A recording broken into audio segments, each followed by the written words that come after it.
Today, Scarlett Media presents 10 cringeworthy performances that saved bad movies. Sometimes when you sit down to be entertained, you want cinematic genius. And other times you're more in the mood for pure garbage. Who knows why humans love to hate bad movies so much? But once you surrender to this, hate watching can become one of the most fun activities. Many things can make a movie hilariously bad, from awful scripts to poor editing. But here we will focus on the beauty of bad acting.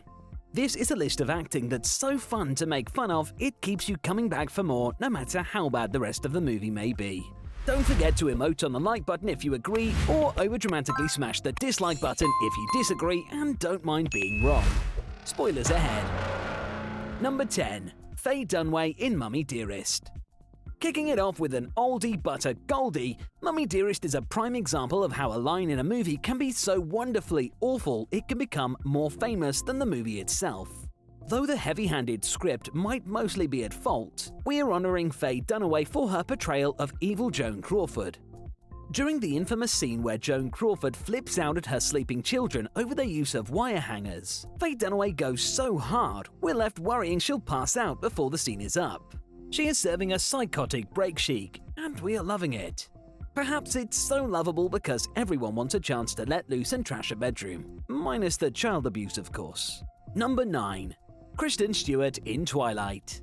Twilight can be a great guilty pleasure movie due to its over-the-top teen romance vibes and insane action scenes. But it's Kristen Stewart's portrayal of the vampire-loving Bella that seals the deal. Dumb dialogue aside, Stewart adds extra flair to the performance with strange faces and even stranger outbursts. She delivers all emotional lines as if she's trying not to throw up. It's as if she can't decide between holding something in and yelling something out, so we're presented with a truly incredible combination of shutting up and shouting, all while she's scrunching her face as if in severe pain. It really should be its own Oscar category. Number 8. Peter Fonda in Escape from LA. There are lots of bad choices that make Escape from LA uniquely enjoyable, but today we're going to focus on Peter Fonda. Fonda plays a character called Pipeline, a surfer dude who rides the waves through the streets of post-apocalyptic Los Angeles. They give him the surfer dude lingo, the long hair, and the get-up, but far from looking and sounding like a convincing beach bum, he just looks like Peter Fonda in a wetsuit. The more he says, bitch in, the more we hear, I'm a rich old white man and I don't very much like being wet. And it's great. We'll watch him surf a tsunami with Kurt Russell down Wilshire Boulevard while Steve Buscemi pursues them by car any day. Number 7. Sarah Jessica Parker in Sex and the City 2. The second attempt to translate the wildly successful Sex and the City TV series into a movie series is so universally panned, it's baffling they tried so hard to make a third one. While critics might be relieved that the experiment will end at the end of the second movie, viewers who found the beauty in the cringeworthy performance of Sarah Jessica Parker will forever wonder what they could have had. What makes SJP's performance so great and terrible is a bit more subtle. She gives us the exact same performance she gave us as a young 30-something, but in the body of a 45-year-old. Carrie's antics were immature even in the television series, but couple that with her obvious age and married lifestyle, and her performance becomes hilariously stupid. She brings the weight of a death scene to a conversation about wanting to go out for dinner, and acts like she got caught with a dead body when she quickly kisses her ex-boyfriend. Viewers can't help but enthusiastically yell at her through the screen until they realize they're actually engaged in this catastrophe.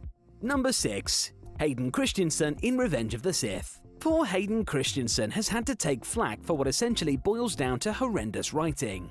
He deserves praise for having to make any sense of George Lucas' prequel fever dreams, but he also deserves recognition for how incredibly terrible his performance is as a fallen Anakin.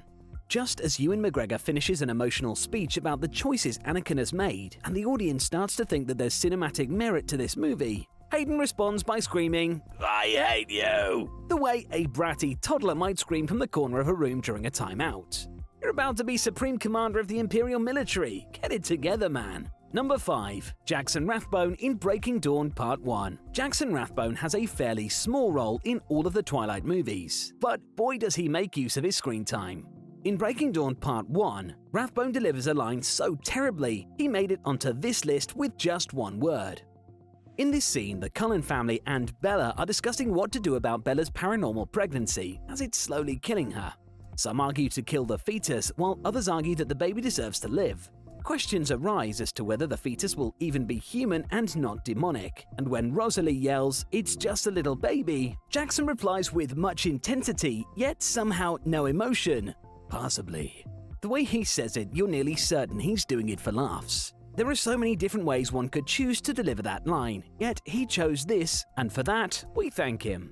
Number 4. Nicolas Cage in Wicker Man. Nicolas Cage's ability to serve up both great and terrible acting performances is so notoriously confounding, there's an entire Community episode about it. He's no stranger to worst of lists, but one of his worsts is so delightfully cringy it had to be included here.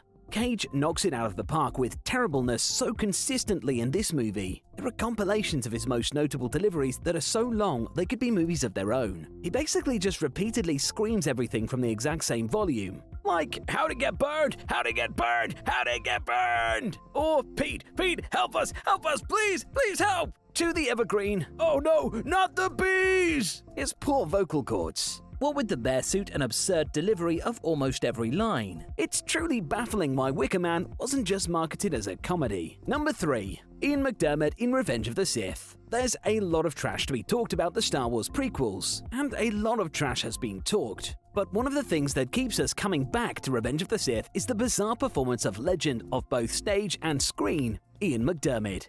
It's always a bit shocking when an established, talented actor gives a bad performance, but sometimes it is pure gold.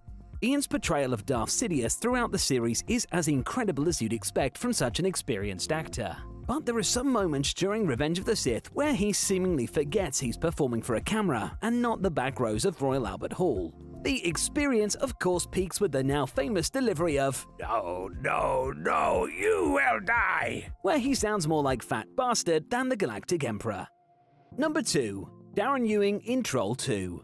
Troll 2 is so famous for being so wonderfully terrible that people end up wondering, wait, is there a Troll 1? Quick backstory, there is a Troll, but Troll 2 has no actual connection, other than the studio thought it would do better if it were marketed as a sequel to an unrelated film. Because that makes sense. It's a truly horrendous script, and some actors manage to do their darndest given the circumstances, but others really don't. Darren Ewing's delivery of one of his lines is possibly more famous than the movie itself. As he watches not trolls consume a woman he just met, he stares with completely blank eyes and talk shouts to no one in particular. "They're eating her! And then they're going to eat me! Oh my god!" Next up, our number 1 example of how 2 negatives can make a positive. But first, don't forget to subscribe to this channel for weekly videos about who or what ruined or saved some of our favorite movies. Number 1. Tommy Wiseau in The Room. What can be said about Tommy's opposite of sublime performance in The Room that hasn't already been said? From his painfully transparent failed attempt to emulate James Dean with "You are tearing me apart, Lisa!" to his casual laughter in response to a story about domestic violence, Tommy's bizarre acting choices are a huge part of why The Room is the best, worst movie of all time. Most of the time, Tommy seemingly doesn't understand the script, which we might be able to understand if he hadn't literally written it himself. When he's not laughing inappropriately or emoting emotions we didn't even know existed, he's gratuitously overacting while clearly thinking, "This'll show everyone in Hollywood." We are forever in Tommy's debt for this incredible experience. I guess all that's left to say is, "I did not hit her, I did not. Oh, hi, Mark."